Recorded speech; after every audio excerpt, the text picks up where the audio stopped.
Hello, and welcome back to another episode of the Rekindling the Legacy podcast. I'm Professor Andrew Davis.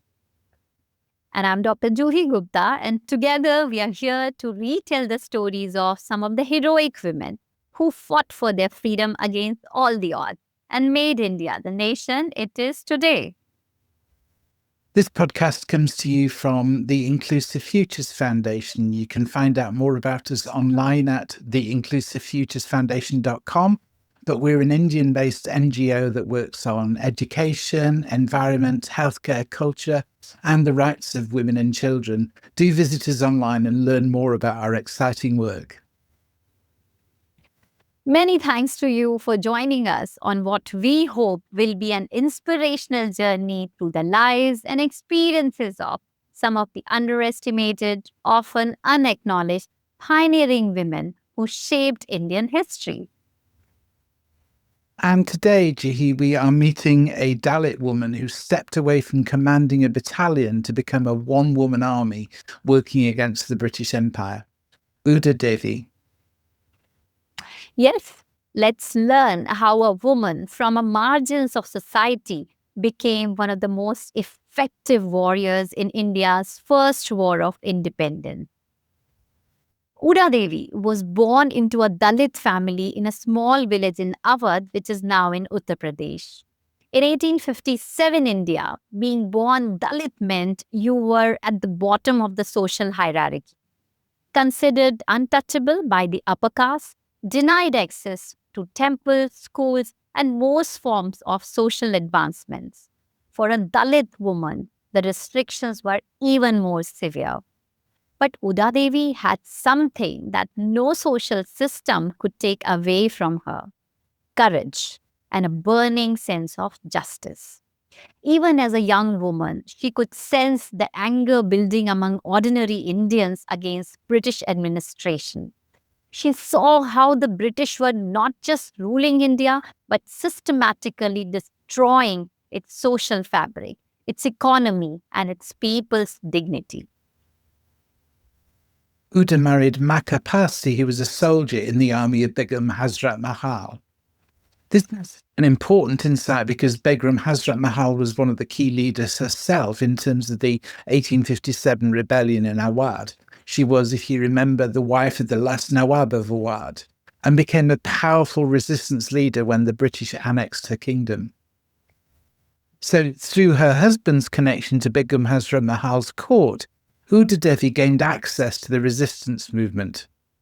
But she didn't just want to be connected to it, she wanted to play a leadership role within it. She went directly to Begum Hazrat Mahal and asked for help in preparing for battle against the British. Think about the boldness this requires.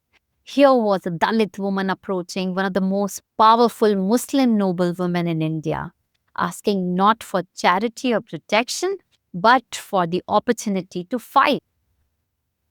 Begum Hazrat Mahal must have seen something extraordinary in Uda Devi because she agreed to help her form a women's battalion, and she put Uda Devi in command of it. This was revolutionary on multiple levels. Not only was it unusual for women to fight in organized military units, but it was almost unthinkable for a Dalit woman to command troops that likely included people from higher caste. But in the crucible of 1857 rebellion, traditional social hierarchies were being challenged and overturned. When the British attacked Awadh, Uda Devi and her husband fought together to resist the invasion. He was sadly killed early in the battle, but losing her husband only intensified Uda Devi's determination to fight. The climax of her story came in November 1857, during the Battle of Sikandar Bagh in Lucknow. This battle was part of the British effort to recapture Lucknow from the rebels, and it was one of the bloodiest encounters of the entire rebellion. Sikandar Bagh was a walled garden complex that had been turned into a rebel stronghold. The British were advancing through the garden, trying to root out resistance fighters. It was brutal urban warfare, with fighting happening house by house, yard by yard. And here Uda Devi conceived and executed one of the most brilliant tactical operations of the entire rebellion. She issued instructions to her women's battalion, positioning them strategically throughout the battle area. But for herself, she chose a different approach. She climbed a massive ancient peepal tree with dense foliage for concealment. From her high vantage point, she saw British soldiers moving through the garden below. Beneath that tree, the British had placed earthen pots filled with water for their soldiers. In the heat of battle and the Indian climate, soldiers would inevitably seek out these water sources. This turned the water station into a trap. British soldiers would approach the tree for water, and she would pick them off one by one with deadly accuracy. The British Army recorded that she killed at least 6 soldiers, but other accounts suggest that the count was significantly higher. Either way, Uda Devi's accurate and deadly shooting began to have significant impact upon the battle. The British commander Colin Campbell noticed that too many of his soldiers were dying in one specific area, all with similar gunshot wounds that indicated they were being shot from above. Campbell realised that there was a sniper hidden somewhere in the trees, systematically picking off his men. This was a level of tactical sophistication that the British hadn't expected from the Indian rebels. So Campbell ordered his men to fire into the trees where the deaths were occurring. A figure fell from the branches and hit the ground. The British soldiers rushed to examine the body of the sniper who'd been causing so much damage, and they were shocked to find that it was a woman wearing rose-coloured tight trousers and a red jacket. They searched her body and found her pouch half filled with bullets, with one pistol still loaded. She'd been prepared for an extended battle. She hadn't climbed the tree to fire a few shots and retreat. She climbed it to fight until the end. That woman was Uda Devi, and she had just completed one of the most remarkable individual acts of warfare in the entire 1857 rebellion. She had worked alone from a single position to turn one tree into a fortress that could neutralize dozens of enemy soldiers.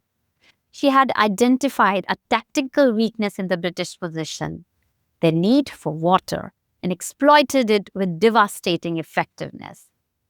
It's a remarkable example of military heroism. We always like to conclude our biographies by asking and answering a simple question: what was her legacy? In other words, what difference did her life make? What are the lessons that we should learn from her? So, Andrew, what would you say about Uda Devi? I would say she was clearly a brilliant tactician, but beyond that, there's something profound about this symbolism of her final battle. Here we see a Dalit woman, somebody from the most marginalised community in Indian society, who'd positioned herself above the British soldiers, literally looking down on them from the tree branches and picking them off one by one. The social hierarchy that placed her at the bottom of society had been inverted. In that tree, she was the one with the power. She was the one in control. She was the one deciding who lived and who died. And her death in that tree became legendary among Indian resistance fighters, because here was proof that anyone, regardless of caste, gender, or social status, could strike devastating blows against the British Empire if only they had the courage and skill to do so. After the battle, a statue was erected in Sikandar Bagh to honor the unknown Veeranganas, the brave women warriors of 1857. This anonymous statue was later named as Uda Devi Pasi, recognizing her as the embodiment of the countless women who fought in the rebellion. Her story inspired poems and songs that celebrated her contribution to the freedom struggle. One famous poem declared, "Uda Devi fought for the country. Uda Devi killed hundreds of Britishers, faced the bullets, but accepted not the defeat." The poem captures something essential about her character. She was someone who would face death before accepting defeat. That mindset, that absolute refusal to surrender, was what made her such an effective warrior. But Uda Devi's legacy extends far beyond her own individual acts of bravery. Her story became a source of inspiration for her community and for oppressed people throughout India. So every year on November the 16th, members of the Pasi community, her caste group, come together to celebrate her death anniversary. People travel from Madhya Pradesh, West Bengal and Bihar to pay tribute to her. Women come from long distances and remote villages to attend this annual commemoration. For the Pasis, November the 16th is a day to celebrate the bravery and martial spirit of their ancestors. They chant slogans like Uda Devi Amara Hai, Uda Devi is immortal, and Uda Devi Zindabad, long live Uda Devi. It's been more than 150 years since her death, but her courage and bravery continue to inspire people. Various political organisations have adopted her name as their symbol, recognising her as an icon of resistance and empowerment. Well, that brings us to the end of this episode. What a remarkable woman Uda Devi warrior was, and how impactful her life has been. We hope her story inspires and uplifts you today. Thank you so much once again for joining us, and we do hope that you'll come back soon for the next episode, the next exciting story. To make sure you don't miss that episode, why don't you subscribe to our channel now? We'll see you very soon.